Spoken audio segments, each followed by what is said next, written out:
Hello बच्चों, आप सभी कैसे हैं। आशा करता हूं कि आप सभी ठीक होंगे। आज 9th क्लास का मैथ शुरू करने वाला हूं। मेरे क्लास में पढ़ने वाले कुछ बच्चे हैं, उनका डिमांड था कि सर 9th का भी मैथ शुरू किया जाए। हम अपने क्लास में 13.5 क्षेत्रमिति पढ़ा रहे हैं। तो उसमें जितने भी बच्चे हैं, जैसे कि रोहित है, सोनाली है, तारामुनि है, संजीव है, आनंद है, ऐसे सभी बच्चे हैं जो ये कह रहे थे कि 13.5 स्टार्ट कीजिए। तो चलिए 13.5 स्टार्ट किया जाए, आज से शुरू करते हैं। लेकिन उससे पहले मैं यही कहूँगा और आप भी हमेशा कहिएगा कि जीतूंगा मैं, यह मेरा वादा है। जीतूंगा मैं, यह मेरा वादा है। कोशिश मेरी सबसे ज़्यादा है। हिम्मत भी टूटे तो भी नहीं रुकूंगा। हिम्मत भी टूटे तो भी नहीं रुकूंगा। मजबूत बहुत मेरा इरादा है। मजबूत बहुत मेरा इरादा है। चलिए, तो इसी के साथ हम आगे बढ़ते हैं। प्रश्नावली 13.5 का कुछ क्वेश्चन सॉल्व करते हैं। अच्छा, 13.5 का बनाने से पहले प्रश्नावली 13.5 बनाने से पहले इसमें आयतन के बारे में पढ़ना है। सबसे पहले पढ़ना है घनाभ का आयतन। किसका आयतन? घनाभ का आयतन। घनाभ क्या होता है, कोई बताएगा हमें?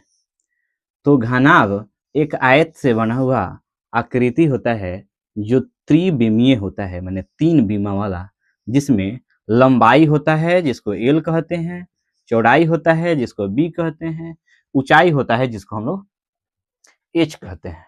कोई दिक्कत आपको नहीं ना? इसको क्या कहते हैं हम लोग? घनाभ। तो लंबाई को हम लोग लंबाई को किस चीज से सूचित करेंगे? एल से। चौड़ाई को किससे? बी से। और ऊंचाई बताइए, ऊंचाई को एच से। तो इस आधार पे घनाभ का आयतन क्या होगा? तो घनाभ का आयतन होगा एल लंबाई गुने चौड़ाई गुने ऊंचाई, एल बी एच। ठीक है। यहाँ हम लोग घनाभ का क्षेत्रफल तो नहीं दिया है, पर घनाभ का क्षेत्रफल भी हम लोग पढ़ लेते हैं। घनाभ का पृष्ठीय क्षेत्रफल आप याद रखिएगा 2 into L B plus B H plus L H होता है। याद रहेगा? ऐसे आयतन का काम है हम लोग को। ठीक है। उसी प्रकार से आपको घन भी मिलेगा। घन कैसा होता है? तो घन एक वर्ग से बना हुआ आकृति है जिसका सारा भुजा बराबर होता है। अब बताइए, जब लंबाई भी बराबर, चौड़ाई भी बराबर, ऊंचाई भी बराबर, तो भाई सारा बराबर। तो इसीलिए इसके लंबाई चौड़ाई ऊंचाई को हम लोग किनारा कहते हैं, मतलब ए कहते हैं। इसका भुजा क्या होता है कि घन का किनारा बराबर क्या होगा? ई से सूचित करेंगे। कोई परेशानी है आपको? नहीं ना?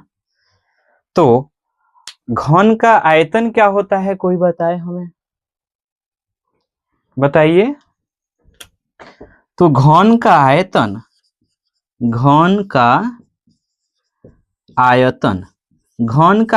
होगा, हम लोग जानते हैं कि लंबाई गुने चौड़ाई गुने ऊंचाई, ये हमारा क्या होता है? आयतन का फॉर्मूला होता है। अब बताइए, जब सब बराबर है तो इसमें तो ए गुने ए करेंगे तो क्या आएगा? ए क्यू आएगा। इसी को हम लोग भुजा क्यू भी कहते हैं। ठीक है ना? अब आता है हम लोग का, अगर इसी में क्षेत्रफल भी देख ले तो घन का क्षेत्रफल क्या होगा? तो घन का क्षेत्रफल होता है 6a², जबकि इसका काम इस चैप्टर में नहीं है, हमें आयतन के बारे में ही पढ़ना है। कोई दिक्कत नहीं ना? 1 नंबर क्वेश्चन आप पढ़ेंगे। देखिए स्क्रीन पर भी आपका क्वेश्चन दिया हुआ है कि माचिस की डिब्बी के माप 4 सेंटीमीटर गुने 2.5 सेंटीमीटर गुने 1.5 सेंटीमीटर है, ऐसे 12 डीबी के एक पैकेट का आयतन कितना होगा? आपको पता है का, जब भी गुना में दिया रहे तो इसमें से पहले वाले को लंबाई, दूसरे वाले को चौड़ाई और तीसरे वाले को हम लोग ऊंचाई मान लेते हैं।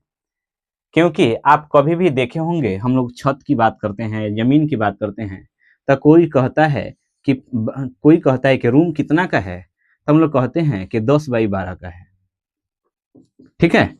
या जैसे मेरा रूम है 12 बाई 16 का, कहते हैं ना। इसका मतलब हुआ कि हई लंबाई या हई चौड़ाई, या एक लंबाई एक चौड़ाई, कोई दिक्कत नहीं ना। तो इसीलिए इसमें से भी हम लोग निकाल लेंगे, कहेंगे कि दिया है माचिस के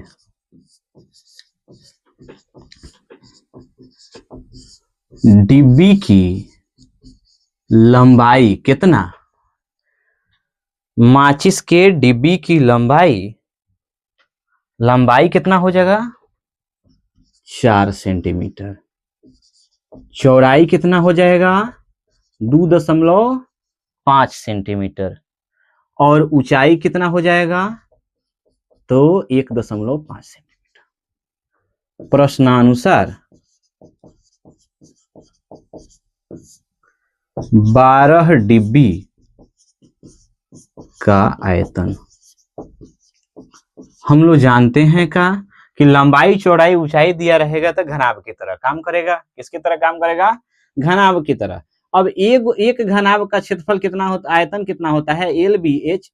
क्या होता है, एल बी एच, माने लंबाई गुने चौड़ाई गुने ऊंचाई।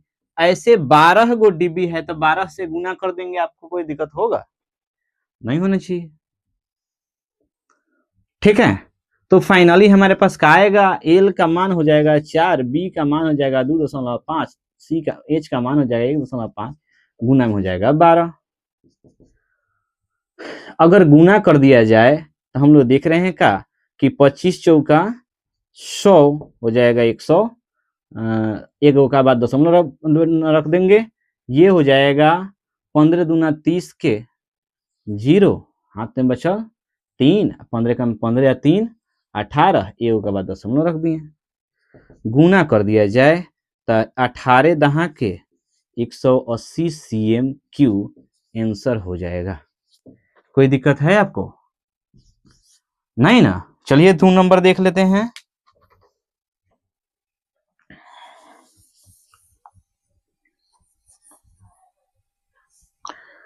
दो नंबर में क्या कह रहा है, बोलिए।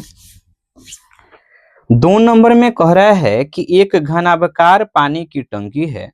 टंकी 6 मीटर लंबी, 5 मीटर चौड़ी और 4.5 मीटर गहरी है। इसमें कितने लीटर पानी आ सकती है, जबकि 1 मीटर स्क्वायर 1 मीटर क्यूब बराबर 1000 लीटर है। टाइमिंग देख ले रहे हैं, ज्यादा तो नहीं जा रहा है, नहीं जा रहा है। तो सबसे पहले दिया है पानी की टंकी की लंबाई। पहले घनाभाकार पानी की टंकी की लंबाई कितना दिया है, 6 मीटर। कितना दिया है बाबू, 6 मीटर। और चौड़ाई कितना है, चौड़ाई दिया है 5 मीटर। कोई दिक्कत। ऊंचाई कितना है, ऊंचाई दिया है 4.5 मीटर। सबसे पहले हम लोग क्या करेंगे, निकाल लेंगे कितना।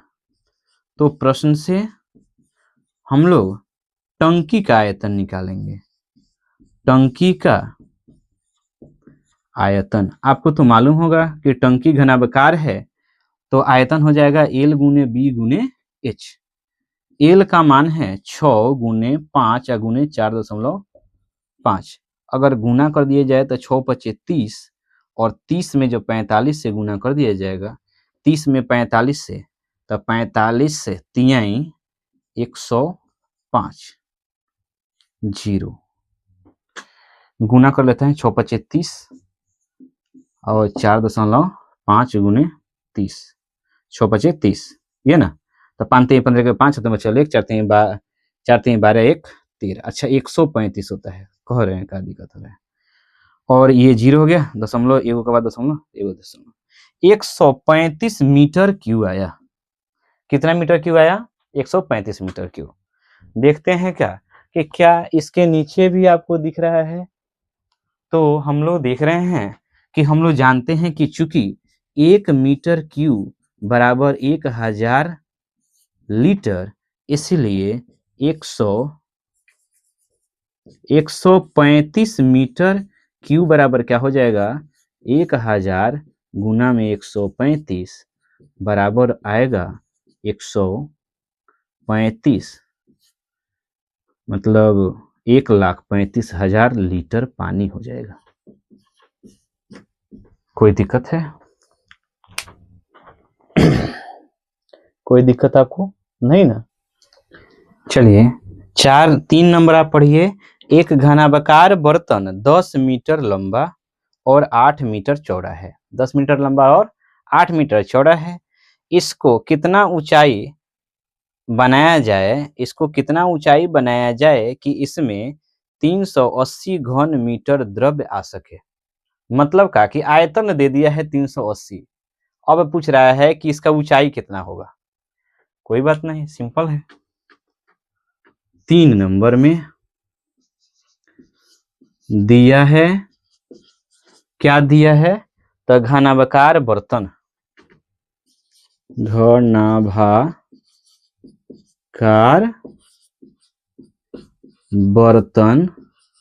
की लंबाई, घनाभार बर्तन की लंबाई कितना है? तो 6 मीटर है।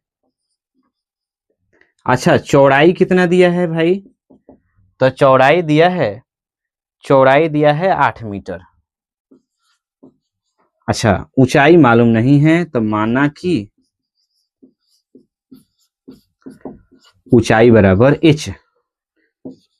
प्रश्नानुसार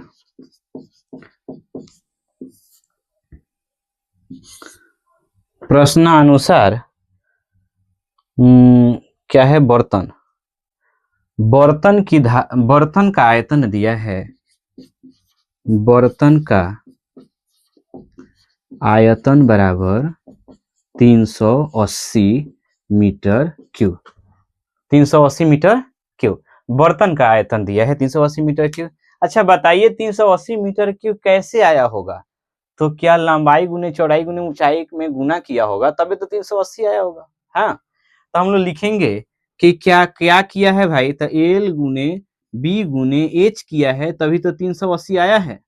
अब एल के जगह पर एल का मान रखते हैं 6 गुने बी के जगह पर 8 गुने एच का मान मालूम नहीं है, ये हो गया हमारा 380। एच बराबर का हो जाएगा तो 380 या बटा में 6 गुने 8। काटने जाएं तो कितना से कटेगा कोई बताए? तो कटने जाएं तो हो जाएगा 8 चौका 32, 60। 6 से काटते हैं 6 1 36, नहीं कटेगा। 4 से कट जाएगा, 4 दूनी 8, ये कटेगा 9 चौका 36 और 20 हो गया तो 5 चौका 20, 5 चौका 20। ठीक है, आगे हमारा आ गया 95 अब बटा में 6 दूनी 12। एच बराबर क्या हो जाएगा? सॉरी हम लोग यहाँ लंबाई 10 मीटर दिया था तो हम लोग 6 लिख दिए थे। लंबाई 10 मीटर हो जाएगा, यहाँ लंबाई 10 हो जाएगा, यहाँ भी 10 हो जाएगा। चलिए तो एच बराबर फाइनली क्या आएगा? 380। एच बराबर क्या आएगा? 380 आएगा।